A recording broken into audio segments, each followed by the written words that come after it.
cannot happen out there through the senses, through the mind, through any kind of activity out there in the physical world. It can only happen within consciousness to consciousness. Direct contact between the soul and God. This is real Krishna consciousness.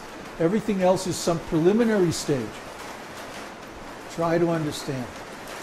So for someone who is not on this platform of direct consciousness of Krishna, to say that they have some conjugal loving relationship with Krishna, this is purely bogus, purely nonsense, false, phony, cheating. We say it boldly because we can show these things and you can experience these things in our presence. But actually they're very confidential. They're only for personal disciples, intimate disciples. They're not for the general public. So we don't show these things publicly. They're actually not visible to a TV camera. They're only visible when you have a direct link with the Guru by becoming a disciple. Then you can understand these things through your service. By development of service attitude, you become linked with Krishna. Just like the light is glowing because it's plugged into the electrical socket. And the electric socket is connected directly or indirectly with the powerhouse. So similarly, the spiritual master is connected through the disciplic succession with Krishna. Therefore, he's empowered. Therefore, he also emanates this same energy.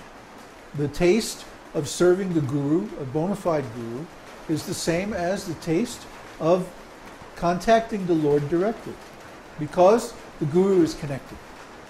So if the Guru is connected, then the disciple can become connected. If the Guru is not connected, then there's no way the disciple can jump over the Guru and find Krishna. See? And this is why most of these different religious organizations are actually bogus. They're actually false.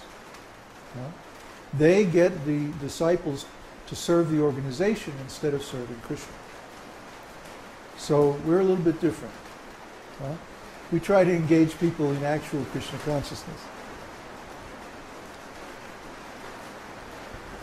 The development of conjugal love for Krishna is not manifested in women only. The material body has nothing to do with spiritual loving affairs. A woman may develop an attitude for becoming a friend of Krishna, and similarly a man may develop the feature of becoming a gopi in Vrindavan. How a devotee in the form of a man can desire to become a gopi is stated in the Padma Purana as follows. In days gone by there were many sages in Dandakaranya. Dandakaranya is the name of the forest where Lord Ramachandra lived after being banished by his father for 14 years. At that time there were many advanced sages who were captivated by the beauty of Lord Ramachandra and who desired to become women in order to embrace the Lord. Later on, these sages appeared in Goloka Vrindavan. That's a misprint. Later on, these sages appeared in Gokula Vrindavan when Krishna advented himself there, and they were born as gopis or girlfriends of Krishna. In this way, they attained the perfection of spiritual life.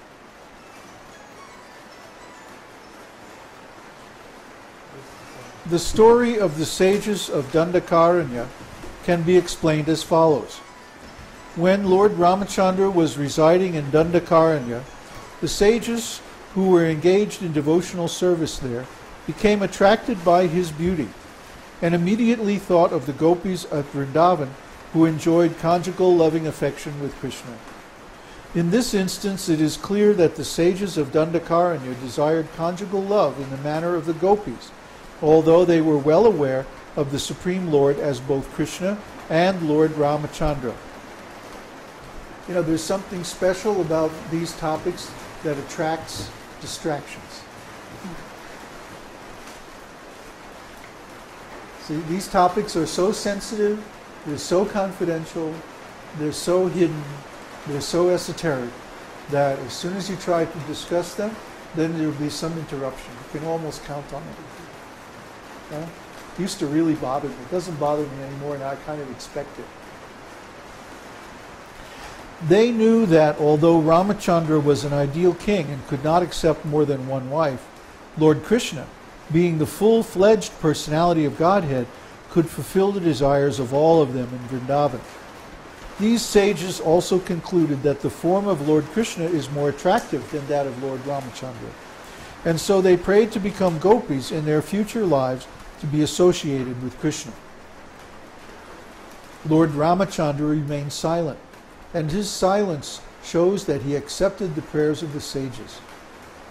Prabhupada used to always say, silence means acceptance. Thus they were blessed by Lord Ramachandra to have association with Lord Krishna in their future lives. As a result of this benediction, they all took birth as women in the wombs of gopis at Gokula. At that time they got it right. And as they had desired in their previous lives, they enjoyed the company of Lord Krishna, who was present at that time in Gokula, Vrindavan.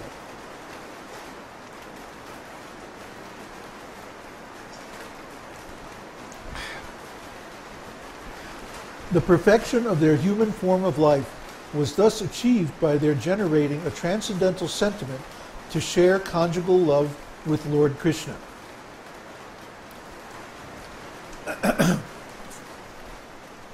So what does it mean, this conjugal love? Well, in ordinary material life, we see that young boys and young girls are spontaneously attracted to one another. Nobody has to train them. Nobody has to teach them. Oh, you should like young girls. You young boys, you should like young girls. Nobody has to tell them. At a certain age, they automatically begin to become attracted to young girls. But of course, in the material world, this sentiment is perverted. The actual attraction is between the soul and the Supreme Personality of Godhead, Krishna. Krishna is the transcendental male, and the souls, being his potencies, are transcendental female. Krishna is called the Purusha, or the male, the enjoyer. And the souls are known as Prakriti. Prakriti means that which is enjoyed. The Supreme Lord is the origin of all emanations. So he emanates the spirit souls, the jivas, as his tatashta shakti. And therefore he has every right to enjoy them in any way that he wants. So when the soul also agrees to this and accepts this, that the Lord is the enjoyer, then the soul becomes a conjugal lover of Krishna. This is a very wonderful thing. It's a very unique thing.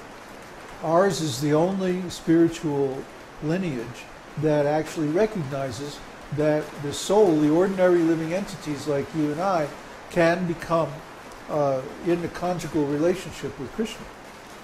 So this is a very special thing, not available everywhere. In fact, it's hardly available anywhere. And it's only due to the mercy of Lord Chaitanya. Lord Chaitanya revealed this mood in his pastimes 500 years ago. And so we're carrying on this lineage. So a bona fide spiritual master in the line of Lord Chaitanya must be in the mood of conjugal love and must have realized this mood with Krishna or one of the expansions of Krishna. This is a very, very important point. That without this realization being actually experienced, one cannot become a fully bona fide spiritual master in the line of Lord Chaitanya. Because Lord Chaitanya was in that mood. And how can we represent Lord Chaitanya unless we're in a similar mood? See?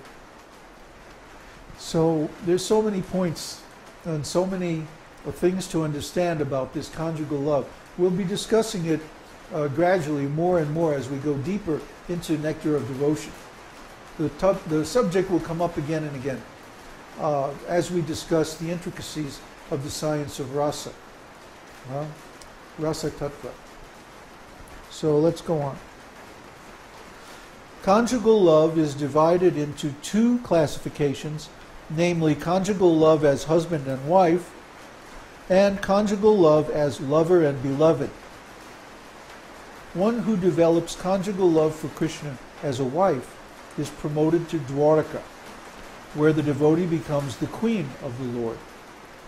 One who develops conjugal love for Krishna as a lover is promoted to Goloka Vrindavan, to associate with the gopis and enjoy loving affairs with Krishna there.